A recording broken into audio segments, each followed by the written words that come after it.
Hi, this is Barry here, and you're very welcome to today's podcast episode from WriteCome.com. Now, today's podcast episode is entitled Drinking Dinosaur Pee. Now, I doubt there's many podcast episodes out there anywhere on iTunes or anyone else that has the title of the podcast episode. Now, this idea of this Drinking Dinosaur Pee had come from a facts book I had bought recently, which I find is a great resource for coming up with ideas for writing my emails. You know, there's sometimes when I can't think of something to write, and I usually go to this resource. It's kind of a facts book of all these different kind of weird and wonderful facts about history, and it covers all these different subjects. But I find when I can't come up with a good topic for today's email or whatever it is to my list, I sometimes go there, and this was one of the ones that I had found, and it was just a simple fact saying that if we accept the fact that there's never ever going to be any more water on this planet, I assume we've always had the same amount. It's probably been in different forms, in the rain, or it's been as icebergs, or it's been whatever form it's been in. I imagine that from the early start of the earth, we've always had the same kind of quantity of water on the planet. We're probably never going to get any more.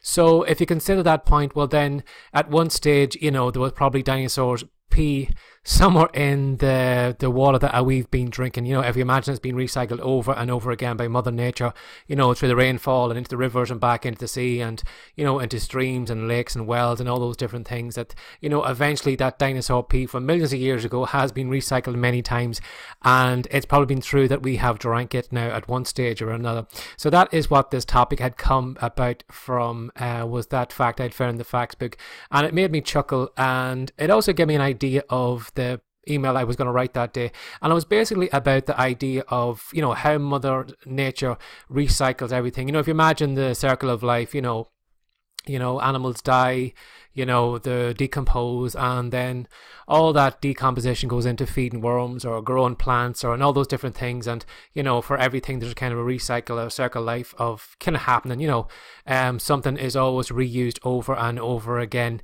And that's what gave me the idea for the email idea, and also for this podcast episode idea, was the thought of recycling your content.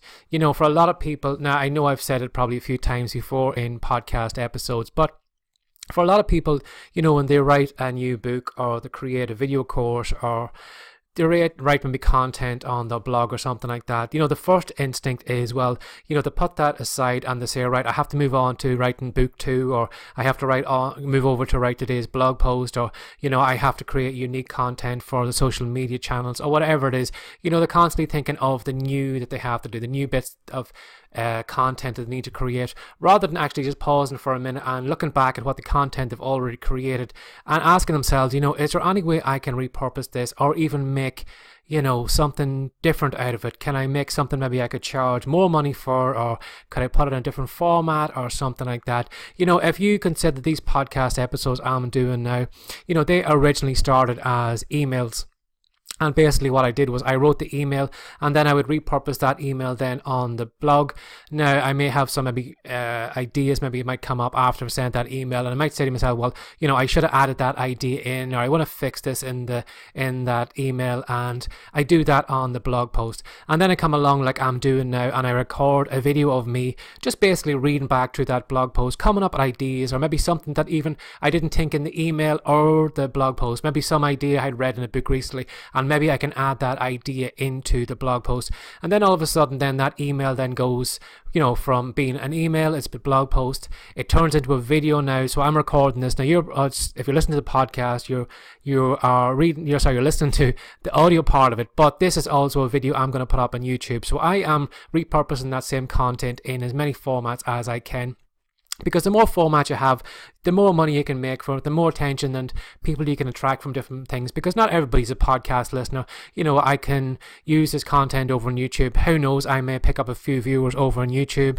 Not everybody is on my email list. And for me, just to send that email out to my list and not to reuse it, is a total waste, because not everybody is on my email list or is ever going to join it.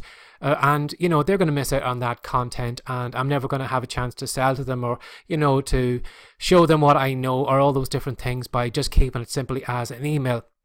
And that is what I had said in that email, was to repurpose your content. If you consider some of the things you have made, maybe possibly even this week, even the social media posts that you have posted all the week, maybe you have written a blog post or something like that. There's no reason why you can't pull a quote or the odd line from that blog post and create a social media image. Everybody is more interested in kind of, finding quotes from all these, well-known people in the motivational world or whatever, and repurposing their quotes or whatever. But there's no reason why you can't repurpose your own motivational quotes. There's no reason why you can't pull a line or two from a blog post, that sounds good, that is motivating, uplifting, maybe teaching something, or maybe giving your followers on social media, maybe giving them something to think about or something like that. You may surprise yourself, when you do read back slowly over a blog post, you may be able to pull a sentence here or there, or, again, repurposing those social media images. If you think about the half-life of social media, how long is that Instagram post on the Instagram feed before it falls back and it disappears into, in with all the other ones that are never seen, unless somebody actually goes into your account and scrolls back through it. But like on the main feed, any content you're producing on Facebook or on Twitter and all those different things, that news feed is constantly moving on and on and on, and that old content that you have created is being pushed away back to the back. And anybody coming now to your Twitter feed wouldn't see the content that you've maybe posted 6 months ago, a year ago. So there's no reason why you can't pull up that content again, dust it off, put a new background on the images, even put maybe a couple of those Instagram posts together, those motivational quotes together, and put them all on one Instagram post or a Facebook post or a Twitter post, just basically using the same content over and over again, rather than saying to yourself, what will I post on Facebook today? What idea could I put on Twitter? What motivational quote can I pull? Have a look at the content you've already created. Reuse that again.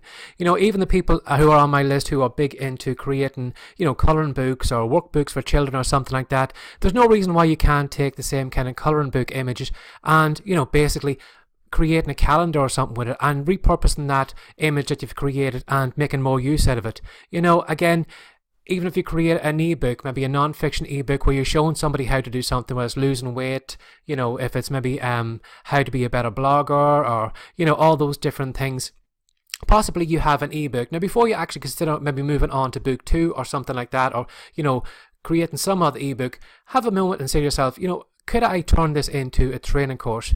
Because a lot of people buy an ebook maybe for $10 and they'll only look at it as a $10 value, and maybe they might come away from that ebook you've written and they'll say, well, that sounds all really great, but he didn't answer that question I asked. I want to know about this, or I'm still a little bit vague on the training bit he showed, all those different steps. There's a few steps I think he left out, I just don't understand, and I would love to talk to the author and to find out how to do it.